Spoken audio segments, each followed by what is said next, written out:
Bem, esta é a quarta mensagem desta série, Canaã, como viveremos após a pandemia. E eu quero já inicialmente convidar você a ler comigo um texto da Palavra de Deus. Estamos refletindo a partir do livro de Josué. Então eu convido você mais uma vez a abrir no capítulo 5 de Josué. Eu vou fazer a leitura a partir do versículo 13 até o capítulo 6, versículo 5.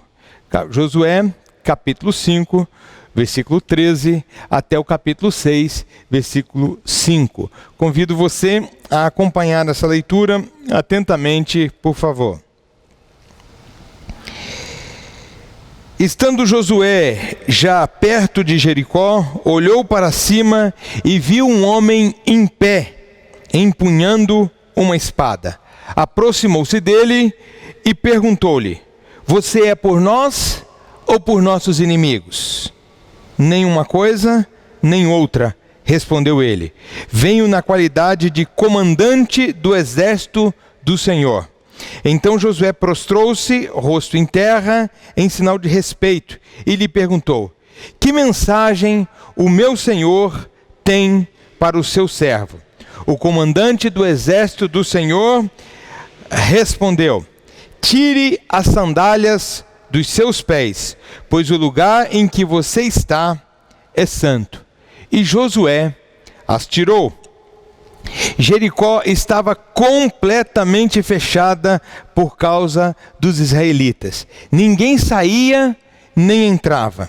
Então o Senhor disse a Josué: "Saiba que entreguei nas suas mãos Jericó, seu rei e seus homens de guerra.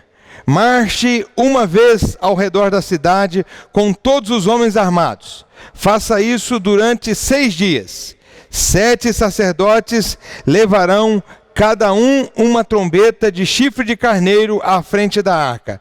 No 7º dia, marchem todos 7 vezes ao redor da cidade, e os sacerdotes toquem as trombetas. Quando as trombetas soarem um longo toque, todo o povo dará um forte grito. O muro da cidade cairá, e o povo atacará, cada um do lugar onde estiver." Amém. Amém. Que o Senhor tenha misericórdia de nós e que o Senhor possa ministrar a sua palavra ao nosso coração, conforme a sua graça, conforme a nossa necessidade. Em nome de Jesus, eu peço que seja assim. Amém. Amém. Uma das histórias mais fantásticas e mais conhecidas da Bíblia é a batalha entre Davi e o gigante Golias. A Bíblia registra muitas histórias de guerras e de batalhas, mas poucas delas capturam a nossa atenção e a nossa imaginação, como o faz a história da batalha de Davi e Golias no Vale de Elá.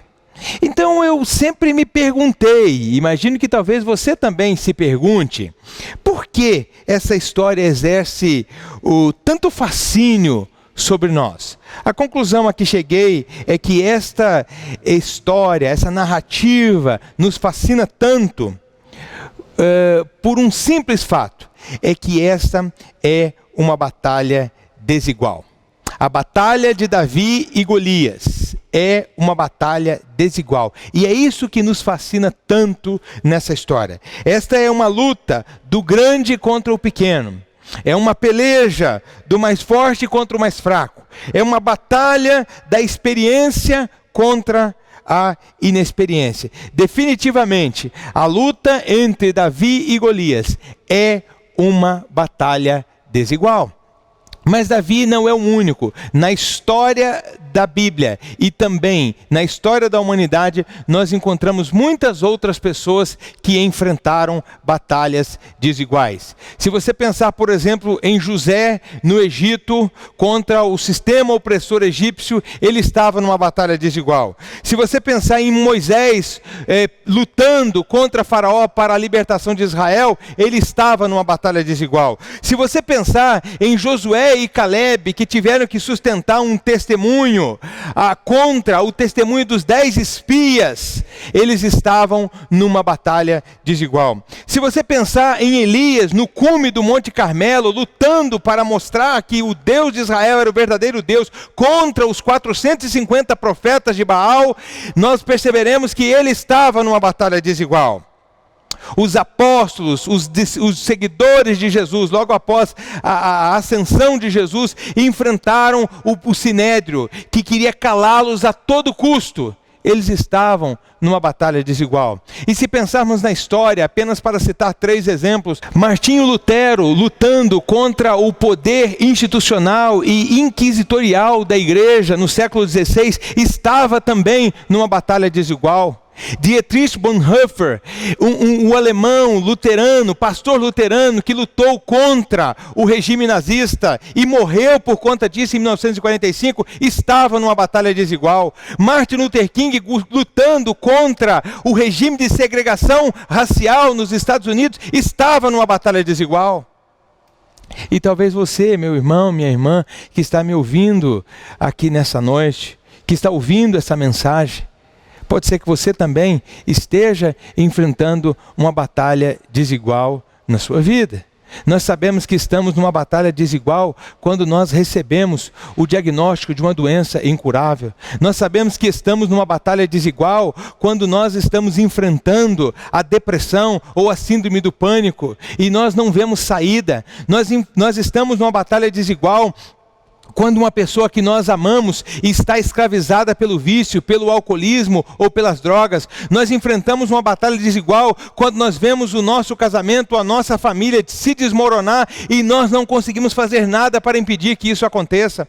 Nós sabemos que estamos numa batalha desigual quando nós vemos as dívidas se avolumarem, os boletos se amontoarem sobre a nossa mesa e nós não temos condições e nem recursos para arcar com os nossos compromissos. Então nós estamos numa batalha desigual quando nós estamos desempregados e não temos condições de encontrar um outro emprego, por mais que nos esforcemos, nós estamos numa batalha desigual. Essas e muitas outras situações são exemplos de batalhas desiguais que nós podemos enfrentar na nossa vida, e pode ser que você esteja enfrentando uma dessas, ou quem sabe uma outra batalha, mas que certamente é uma batalha desigual para você. Você percebe que as suas forças não são suficientes, que os seus recursos não são poderosos e fortes o suficientes para enfrentar a batalha que você está enfrentando. Então você está numa batalha desigual. Por que eu estou falando sobre batalhas desiguais aqui na introdução dessa minha mensagem? Porque eu penso que é exemplo de Davi, e talvez de você, Josué estava numa batalha desigual. A Bíblia nos diz que Josué e o povo de Israel haviam acabado de atravessar o Rio Jordão, mas agora tinham que tomar a cidade de Jericó. E esta seria a maior batalha da vida de Josué. E isso porque a terra de Canaã estava dividida em aproximadamente 30 cidades-estado. Ou seja, eram cidades que funcionavam como fortalezas, eram cidades-reinos, cidades que tinham o seu próprio rei. E Jericó era a principal dessas cidades, porque era a porta de entrada para a terra de Canaã.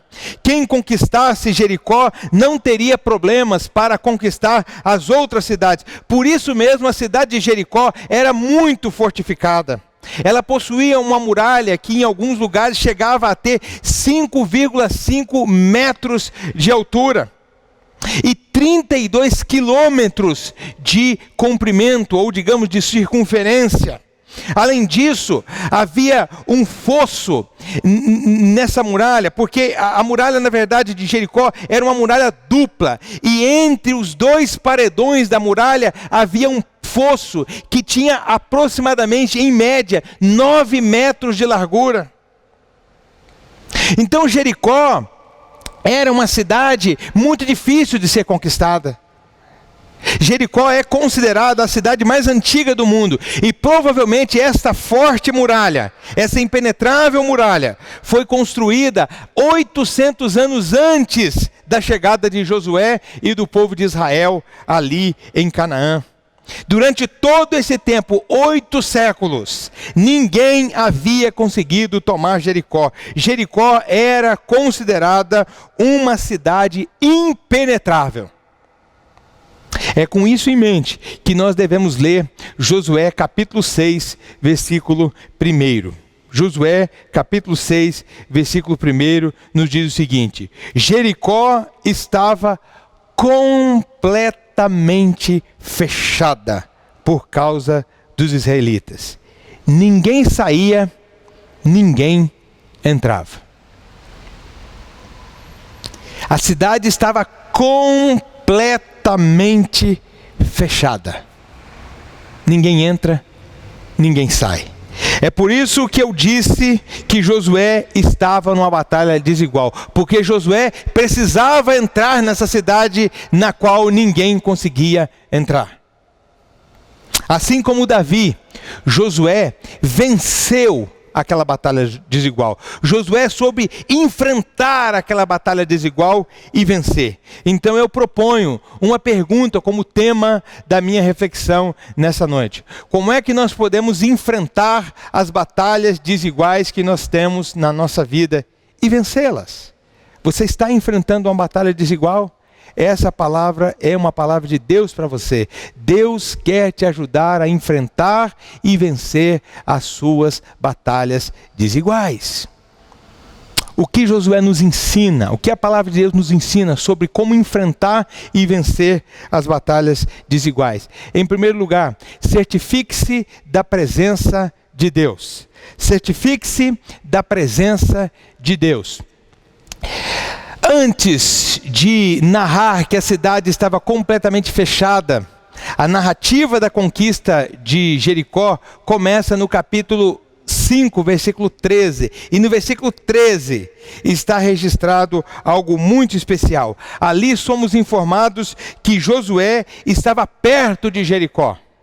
E eu consigo imaginar Josué em frente a Jericó, em frente à cidade de Jericó, olhando a certa distância para as suas muralhas. E Deus quis mostrar claramente a Josué que ele estava disposto a lutar com ele aquela batalha. Deus queria mostrar para Josué que ia batalhar com ele naquela peleja contra Jericó. Deus se manifestou a Josué. E como é que isso aconteceu? Como é que foi isso? Josué viu um homem em pé com uma espada desembainhada, pronto para a guerra, pronto para a batalha, preparado para a luta.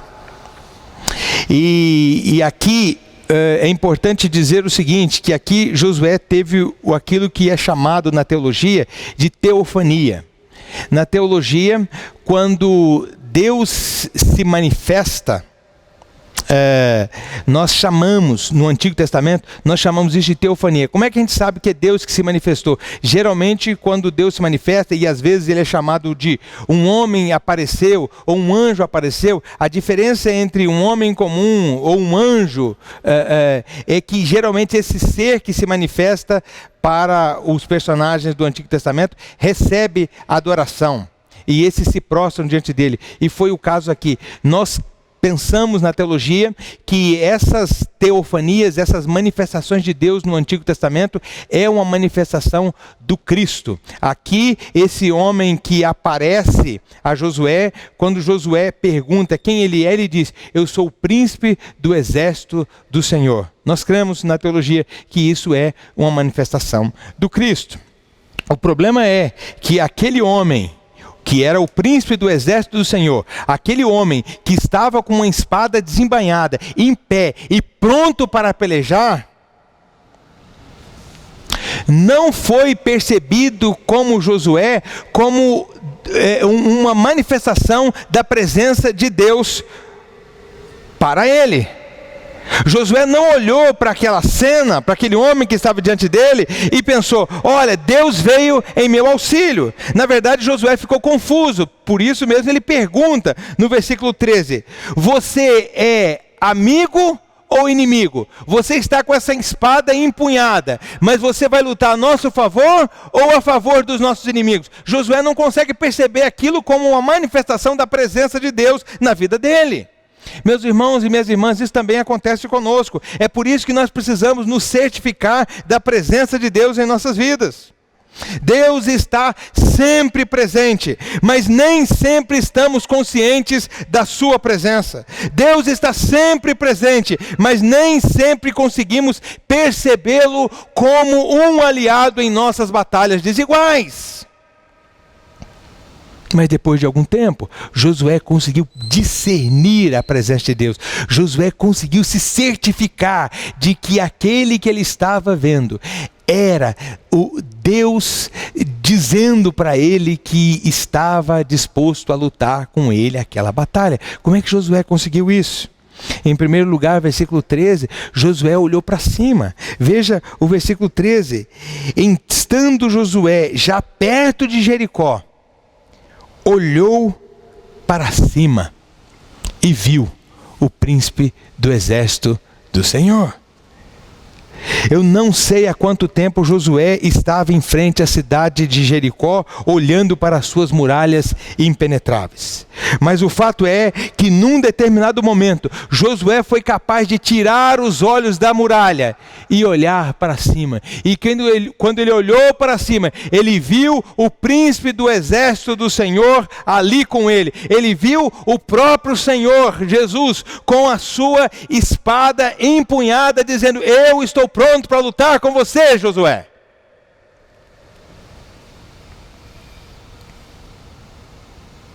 Em todos os lugares, em todas as situações, nós estamos imersos na presença de Deus, mas nem sempre conseguimos perceber a presença de Deus, especialmente no meio das nossas batalhas desiguais. E por quê? Porque não conseguimos tirar os olhos da muralha que está à nossa frente, não conseguimos tirar os olhos da batalha que nós temos que travar, e ficamos olhando só para a batalha que nós temos que travar, sem conseguirmos olhar para o Deus que está batalhando conosco. Então, em primeiro lugar, Josué olhou para cima, para se certificar da presença de Deus juntamente com ele. Olhe para cima, meu irmão. Olhe para Deus e perceba que o Senhor está pronto para lutar com você a sua batalha. Mas o versículo 13 ainda nos diz algo especial. Aqui é dito que Josué viu o homem com uma espada empunhada, e então ele aproximou-se e perguntou. Quando nós estamos enfrentando batalhas desiguais, nós precisamos nos certificar da presença de Deus. Nós precisamos nos certificar que Deus está conosco, e não tem como nos certificarmos se nós não nos aproximarmos e fizermos perguntas. Mas nós temos que fazer perguntas certas, porque só as perguntas certas nos levam às respostas corretas.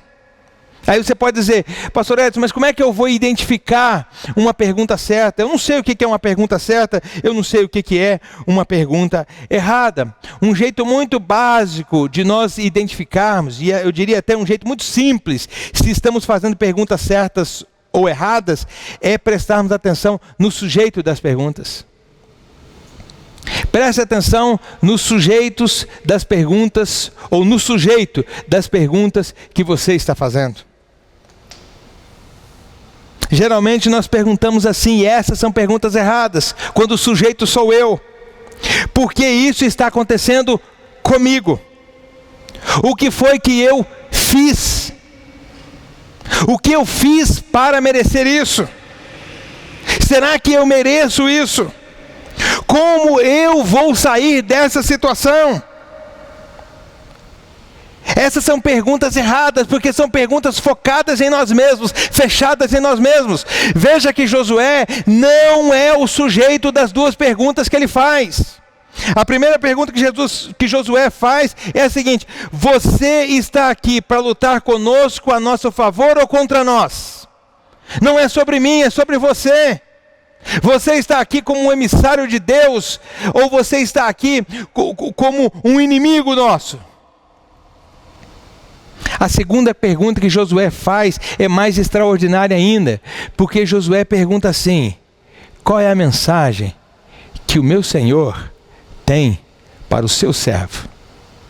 Josué não pergunta: você é o príncipe do exército do Senhor? Muito bem, então responda para mim, por que eu estou passando por isso? Por que Deus mandou entrar nessa terra e agora eu tenho que entrar numa cidade que é uma cidade impenetrável? Por que Deus nos enviou para uma missão impossível? Por que eu estou passando por isso? Josué não pergunta isso. Josué pergunta assim: qual é a mensagem de Deus para mim, o seu servo?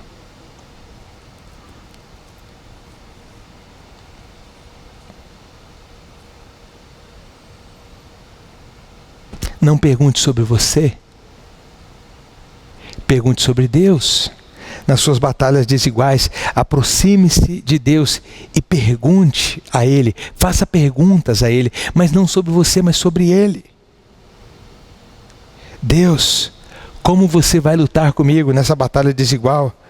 Deus, como você quer que eu participe daquilo que você já está fazendo? Deus, como você deseja ser honrado nessa batalha que eu estou travando? Deus, o que é que você está me dizendo enquanto eu travo essa batalha desigual junto com você? Josué olhou para cima, Josué se aproximou e fez perguntas, mas tem outra coisa muito especial aqui também. Josué lembrou-se das histórias que ouviu. Certamente Moisés havia contado para Josué várias vezes, e Josué certamente havia ouvido Moisés contar essa história da sarça ardente no deserto de Midian a muitas pessoas. Moisés um dia estava cuidando das ovelhas do seu sogro, e de repente ele viu uma sarça que pegava fogo, mas ela não se queimava. E diz o texto que ele se aproximou para ver, Êxodo capítulo 3, versículo 5. E então ele ouviu uma voz que disse: Moisés, Moisés, tire as sandálias dos seus pés, porque a terra em que você pisa é santa. Veja que coisa extraordinária. Josué ouviu essa história muitas vezes. E agora aqui, quando ele pergunta qual é a mensagem que Deus tem para mim, ele diz assim: lembre-se das histórias que você ouviu. O texto diz exatamente a mesma coisa. Josué, versículo 15: tire as sandálias dos seus pés, porque o lugar em que você está é terra santa. Quando Josué ouviu essas palavras, certamente ele se lembrou de todas as histórias que ele tinha ouvido, de como Deus tinha estado com o povo, com Moisés, de como Deus tinha estado com o povo de Israel, e de que, portanto, ele poderia estar certo de que Deus estaria com ele ali naquele momento. Tire a sandália dos seus pés. Em outras palavras, eu quero que você sinta esse chão e saiba que nesse chão que você pisa, Deus está presente para batalhar junto com você e com o povo. Se você está enfrentando uma batalha desigual, você precisa se certificar que Deus está presente juntamente com você. Certifique-se da presença de Deus. O escritor Max Lucado, no seu livro Você Mudou Minha Vida para Melhor, conta uma história que eu considero muito interessante, muito oportuna aqui. Ele relata que no ano de 1989, a Armênia sofreu um terremoto de proporções devastadoras. O país ficou arrasado, algumas partes completamente destruídas. E então ele diz que momentos depois que o tremor cessou, um pai correu para a escola para salvar o seu filho. Quando ele viu o edifício daquela escola infantil absolutamente destruído, ele se lembrou da promessa que fizera ao filho, que era a seguinte: aconteça o que acontecer, estarei sempre com você. Então ele encontrou a área que ficava próxima à sala do seu filho e começou a retirar pedras. Mesmo quando todos lhe diziam para desistir, porque era tarde demais, ele continuou. E ele ficou então tirando pedras durante 38 horas. Ele se recusava a parar. Foi então quando removeu uma pedra e ouviu a voz do seu filho. que depois de salvo contou: eu disse às crianças, papai, que se você estivesse vivo, você viria me salvar, e a elas também, porque você me prometeu que estaria sempre comigo. Eu sabia que você viria. Meus queridos irmãos e irmãs, o nosso Deus é um Pai que sempre vai ao encontro dos seus filhos onde eles estão. Deus está lutando a sua batalha desigual junto com você. Então, em primeiro lugar, certifique-se da presença de Deus. Como enfrentar batalhas desiguais? Certifique-se da presença de Deus. Mas em segundo lugar, confie na graça de Deus. Confie na graça de Deus. Josué capítulo 6, versículo 2 nos diz o seguinte: então o Senhor disse a Josué: Josué, saiba, esteja certo, confie que eu entreguei nas suas mãos Jericó, seu rei e seus homens de guerra. Preste atenção no verbo. Josué, eu entreguei a cidade nas suas mãos. Nós protestantes estamos acostumados a definir a graça de Deus meramente como favor imerecido. Ou seja, pensamos na graça de Deus como o ato de receber o perdão dos pecados. É certo dizer que a graça de Deus é um favor imerecido, mas é um equívoco terrível e injustificável à luz das Escrituras considerarmos a graça de Deus apenas como um meio para o perdão dos nossos pecados. Na verdade, a graça de Deus é Deus em ação. Deus está em ação o tempo todo no mundo, providenciando tudo o que nós necessitamos para vivermos em harmonia com Ele. Numa frase muito simples, simplificada, condensada: a graça é a ação providente de Deus. Por causa da sua graça, isto é, por causa da sua ação providente, Deus diz a Josué: saiba que eu entreguei nas suas mãos Jericó, seu rei e seus homens de guerra. Então, quando nós estamos enfrentando batalhas desiguais, nós precisamos confiar na graça de Deus, confiar na ação providente de Deus. Mas isso não significa que estamos autorizados a assumir uma postura de passividade.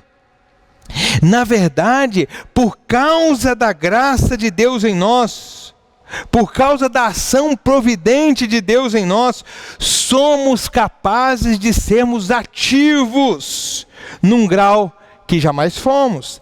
A ação providente de Deus amplia as nossas potencialidades e as nossas possibilidades. Eu posso ilustrar isso, por exemplo, da seguinte maneira: se você tentar saltar parado, ou mesmo correndo, você dificilmente vai conseguir saltar mais que 1 metro de altura. No entanto, com o treinamento adequado, algumas pessoas conseguem saltar mais de 6 metros de altura. Mas como é que essas pessoas fazem isso? Você vê isso a cada 4 anos na modalidade olímpica do salto com vara. Aquela vara permite que uma pessoa que conseguiria, confiada em seu recurso apenas, em sua potencialidade apenas, saltar 1 metro, com aquela vara ela consegue saltar, no caso dos homens, mais de 6 metros de altura. Então a graça de Deus é como aquela vara que amplia as possibilidades do salto em mais de 6 vezes. A ação providente de Deus em relação a Jericó não eliminou a necessidade de se seguir uma estratégia. Josué seguiu uma estratégia para vencer aquela batalha desigual. Josué seguiu uma estratégia. E a estratégia é descrita a partir do versículo 4, né? Em que Deus diz a Josué o seguinte: olha, você vai pegar 7 sacerdotes, e esses sacerdotes, cada um vai pegar uma trombeta, e você vai também pegar aqueles que levam a arca, e vocês vão rodear a cidade com os homens armados, fazer uma volta durante 6 dias.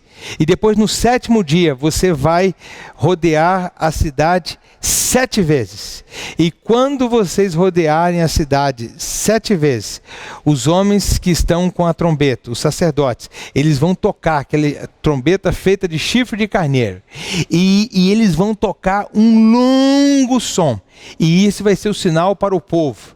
E todo o povo deve gritar. E quando o povo gritar, as muralhas vão cair.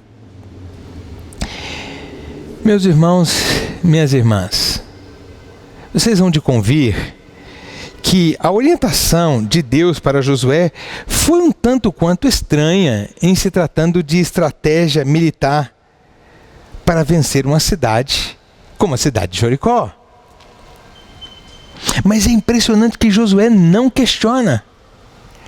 Aquela era a orientação de Deus, então é exatamente isso que Josué fez. Josué obedeceu, seguiu a orientação de Deus. Essa é a estratégia de Deus, então é isso que eu vou fazer. Esse é o método de Deus, então é isso que eu vou fazer. E esse é um ponto muito importante para nós, porque nós queremos ver a graça de Deus, a ação providente de Deus na nossa vida.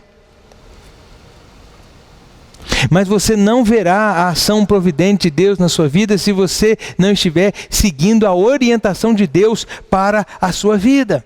As promessas de Deus só fazem sentido dentro do caminho de Deus. As bênçãos de Deus são cumpridas, são experimentadas, e as promessas são cumpridas dentro do caminho de Deus. Em outras palavras, eu estou tentando dizer a você que não adianta entregar a Deus as suas batalhas se você não estiver disposto a entregar as suas estratégias de luta também. Não adianta você pedir a Deus para lutar com você se você não quiser lutar de acordo com a vontade de Deus. Dizendo a mesma coisa de um outro jeito, não adianta entregar o seu sonho a Deus se você não entregar a forma de realização do sonho também. A Bíblia diz assim: entrega ao Senhor o seu caminho, confie nele e ele agirá. Veja, não adianta entregar a batalha se você não entregar a estratégia de luta. Não adianta entregar o sonho, o projeto, as esperanças a Deus, se você não entregar o caminho que você está disposto a percorrer até lá. A ação providente de Deus é experimentada no caminho de Deus, com Deus. Na sua batalha desigual, o que você precisa? Você está enfrentando uma batalha desigual? O que você precisa? O que você espera? O que você está buscando de Deus? O que você precisa de recursos de Deus? Que se Deus não providenciar, você será derrotado nessa batalha. O que você precisa? Confie na graça de Deus. Confie na ação providente de Deus. Se você está andando com Deus e seguindo a orientação da palavra de Deus, você pode esperar 100% na providência de Deus para a sua vida. Quero contar a você uma história que foi narrada pelo rabino Issocher Frand. Essa história aconteceu em 2001. Ele diz que em agosto de 2001, Moshe, um empresário judeu, viajou para Israel a negócios. Na quinta-feira, preste atenção, 9 de agosto, entre uma reunião e outra, o empresário aproveitou o intervalo para fazer um lanche numa pizzaria que ficava numa esquina das ruas Iafo e Meleque, no centro de Jerusalém. O estabelecimento estava lotado. Ao entrar na pizzaria, o Moshe percebeu que não seria atendido tão rapidamente quanto ele precisava, e ele ficou ali zigue-zagueando no balcão. E então um israelense percebeu a sua inquietação e perguntou se ele não gostaria de assumir o seu lugar na fila, e ele prontamente aceitou de muito bom grado, porque isso realmente o ajudaria muito para que ele pudesse então chegar a tempo no seu próximo compromisso. Ele fez o pedido, comeu rapidamente e saiu em direção ao local da sua próxima reunião. Depois de 5 minutos, enquanto ele ainda estava caminhando, ele ouviu um estrondo terrível. E então ele percebeu que algo havia acontecido exatamente naquela região de onde ele estava vindo. E ele ficou profundamente assustado. E então ele voltou. Quando ele voltou, ele descobriu que um terrorista havia se explodido naquela pizzaria. E apesar de assustadíssimo, Moshe se lembrou imediatamente daquela pessoa que havia cedido o lugar para ele na fila. E ele pensou, essa pessoa certamente ainda está na pizzaria. E então ele voltou até lá para procurar essa pessoa. Além do terrorista de 23 anos de idade, outras 18 pessoas morreram, entre elas 6 crianças. A cena era caótica, muitas pessoas ensanguentadas, muito grito, muita gente se acotovelando ali entre os salva-vidas e os voluntários que tentavam ajudar. Todo mundo estava tomado de pânico, mas Moshe só queria saber de encontrar aquela pessoa que havia cedido o lugar para ele. E depois de procurar muito, sem sucesso, o seu Salvador, Moshe desistiu então do seu próximo compromisso e tomou a iniciativa de ir nos hospitais da região para procurar aquele homem que havia cedido o lugar para ele na fila. E finalmente ele o encontrou em um hospital. Estava gravemente ferido, mas não corria risco de vida. Então ele contou para o filho desse homem o que tinha acontecido, e ele disse, olha, eu sou muito grato ao seu pai, eu devo a minha vida a ele, e eu vou deixar aqui o meu cartão com você, estou voltando amanhã para os Estados Unidos, mas se vocês precisarem de qualquer coisa, se o seu pai precisar de qualquer coisa, conte comigo. Muito bem. Algum tempo depois, um pouco mais de um mês, exatamente quase um mês, na verdade, quase um mês, Moshe recebeu um telefonema, e era o filho daquele homem dizendo que o pai estava gravemente doente e que precisava de uma cirurgia, e os especialistas haviam dito que o melhor lugar para se fazer essa cirurgia, aliás, o único lugar em que se podia fazer essa cirurgia com chances de sobrevivência, era um hospital na cidade de Boston. Então pediu ajuda ao Moshe, e o Moshe disse, é claro que eu vou ajudar. Ele fez todos os preparativos então para que a cirurgia ocorresse, e no dia 11 de setembro de 2001, Moshe decidiu ir até o aeroporto para receber o seu amigo e viajar com ele para Boston, que fica a 1 hora de avião de Nova York. Pois bem, naquela manhã de terça-feira, como eu disse, no dia 11 de setembro, como Moshe estava acompanhando aquele seu amigo, a quem ele julgava dever a vida, para Boston, 2 aviões atingiram as Torres Gêmeas em Nova York. E, felizmente, Moshe não estava no 101º andar do World Trade Center naquele dia, onde ficava o seu escritório. Se você me perguntar por que Deus permitiu os 2 atentados, eu não saberei responder. Mas uma coisa eu sei: Deus está em ação no mundo. E esta história que eu acabei de narrar para vocês, uma história verídica, é um testemunho vivo de que Deus está em ação no mundo. E a sua ação é sempre uma ação providente. Confie na graça de Deus. Confie na ação providente de Deus. Você está enfrentando uma batalha desigual? Se sim, ouça aqui os conselhos de Josué. Ouça aqui os princípios que Josué utilizou para vencer aquela batalha desigual que ele estava travando. Primeiro, certifique-se da presença de Deus. Em segundo lugar, confie na graça de Deus. Mas em terceiro lugar, exercite a fé em Deus. Exercite a fé em Deus. Hebreus capítulo 11 é um texto conhecido como a Galeria da Fé. Isso porque lista muitos homens e mulheres que viveram sustentados pela fé em Deus. Em dado momento da narrativa, encontramos uma menção às muralhas de Jericó. Isso está em Hebreus capítulo 11, versículo 30. Pela fé caíram os muros de Jericó, depois de serem rodeados durante 7 dias. Pela fé caíram os muros de Jericó, depois de serem rodeados por 7 dias. O que significa, meus irmãos e irmãs, afirmar que os muros de Jericó caíram pela fé? Eu penso que essa é uma pergunta muito importante, porque algumas pessoas pensam que a fé é acreditar muito que uma coisa vai acontecer, e então essa coisa acontece. Ou pior ainda, algumas pessoas acreditam que a fé é a capacidade que algumas pessoas especiais, algumas pessoas super espirituais possuem de colocar Deus em movimento para fazê-lo fazer aquilo que elas estão pedindo que ele faça.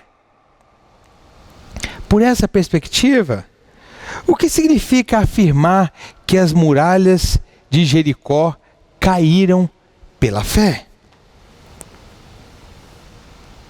Por essa perspectiva, significa que Josué e as pessoas que estavam com ele acreditaram tanto, mas tanto, que Deus ia fazer aquelas muralhas caírem, que ele não teve escolha. Elas acreditaram tanto que Deus teve que fazer aquelas muralhas caírem. Ele teve que derrubar as muralhas. Esse é o entendimento de algumas pessoas. Se você acredita muito, Deus então vai fazer aquilo no que você acredita. Só que esse entendimento da fé, meus queridos irmãos e irmãs, faz de Deus um refém da nossa fé. Ou seja, quanto mais você exercita a sua fé, mais Deus fica em dívida com você. Mas estaria em Hebreus capítulo 11, versículo 6... se referindo a esse entendimento da fé, quando afirma que sem fé é impossível agradar a Deus? Certamente que não. Certamente que não. A fé bíblica não pode ser definida nesses termos. A fé bíblica é um outro tipo de coisa, não tem nada a ver com acreditar muito que uma coisa vai acontecer para que ela então aconteça. A fé bíblica não é uma alavanca que nós usamos para mover o braço de Deus em nosso favor. O que é a fé bíblica? A que tipo de fé Hebreus está se referindo quando diz que sem fé é impossível agradar a Deus? Eu penso que o texto de Hebreus, capítulo 11, versículo 1, nos dá a chave de leitura, a chave de entendimento para a fé bíblica. Ele diz que a fé é a certeza daquilo que esperamos. É a convicção de fatos que não vemos. A fé é a certeza daquilo que esperamos. Em outras palavras, pessoas de fé não são pessoas que fazem as coisas acontecerem. Pessoas de fé são pessoas que esperam em Deus. Pessoas de fé são pessoas que sabem que Deus está em ação, mesmo quando não veem nada acontecer. Pessoas de fé são aquelas que esperam em Deus, mesmo quando não acontece aquilo que desejavam que acontecesse. Ou até mesmo quando acontecem tudo aquilo que elas não queriam de forma alguma que acontecesse. Ainda assim elas continuam esperando em Deus. Essas são pessoas de fé.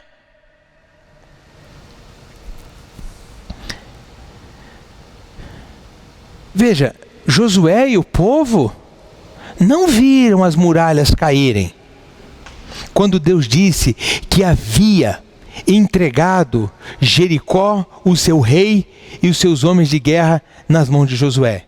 Veja que quando Deus fala com Josué, ele diz assim: eu já entreguei, Josué. Mesmo assim, Josué teve que esperar durante 7 dias. Entre a fala de Deus, de que eu entreguei a cidade em suas mãos, Josué, e o momento em que as muralhas ruíram, pela fé, houve um período de 7 dias.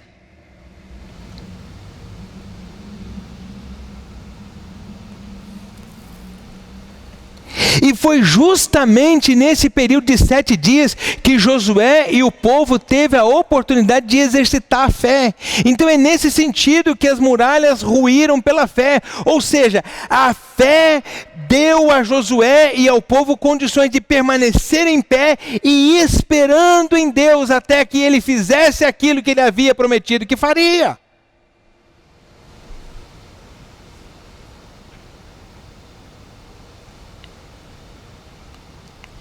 Deus derrubou aquelas muralhas por um ato da sua graça. Mas como que a fé participou disso? A fé participou disso mantendo o Josué e o povo de pé, confiante, esperançoso de que Deus faria aquilo que ele disse que faria. Então, meu irmão, minha irmã, se você está numa batalha desigual, você precisa se lembrar que Deus está lutando com você, precisa se certificar da presença de Deus junto com você. E além disso, você precisa confiar que Ele está providenciando tudo aquilo que você precisa para vencer a sua luta, para enfrentar a sua luta. Mas há um tempo de espera.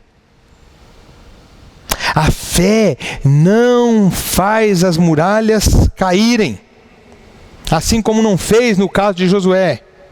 Mas a fé nos mantém de pé enquanto esperamos Deus, na sua infinita graça, fazer a muralha cair. Pode ser que você esteja exatamente agora na sua vida enfrentando uma batalha desigual, mas ao mesmo tempo num tempo de espera. Pode ser que você tenha a promessa de Deus. Pode ser que você esteja andando de acordo com a palavra de Deus. Pode ser que você esteja vivendo em sintonia com Deus e que você crê que Deus há de te dar vitória, mas essa vitória não chegou. E todo mundo diz para você: Deus já te deu essa vitória, mas a vitória não chegou. Pode ser que você esteja numa batalha desigual, mas naquele tempo de espera. Pode ser que você esteja naquela semana de Josué, na semana em que você precisa ser sustentado pela fé. No tempo de espera, nós exercitamos a nossa fé. No tempo de espera, nós precisamos exercitar a nossa fé. Se você está nesse tempo de espera, a palavra de Deus para a sua vida é exatamente essa: não desista, continue esperando em Deus, porque Ele sempre cumpre as suas promessas. Exercite a sua fé.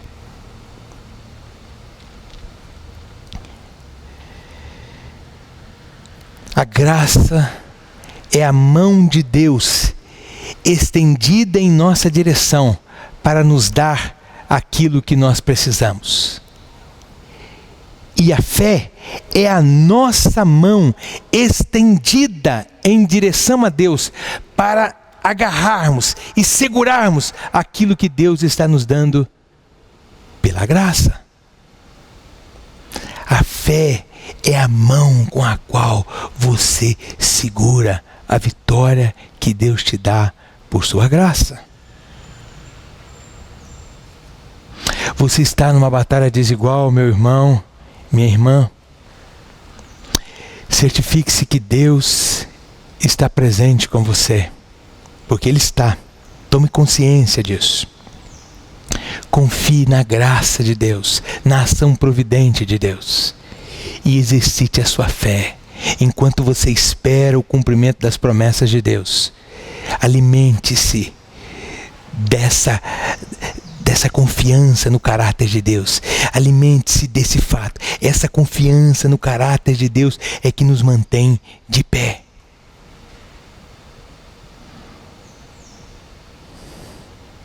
Certifique-se da presença de Deus. Confie na graça de Deus. E exercite a sua fé. Que Deus te abençoe. Em nome de Jesus. Amém.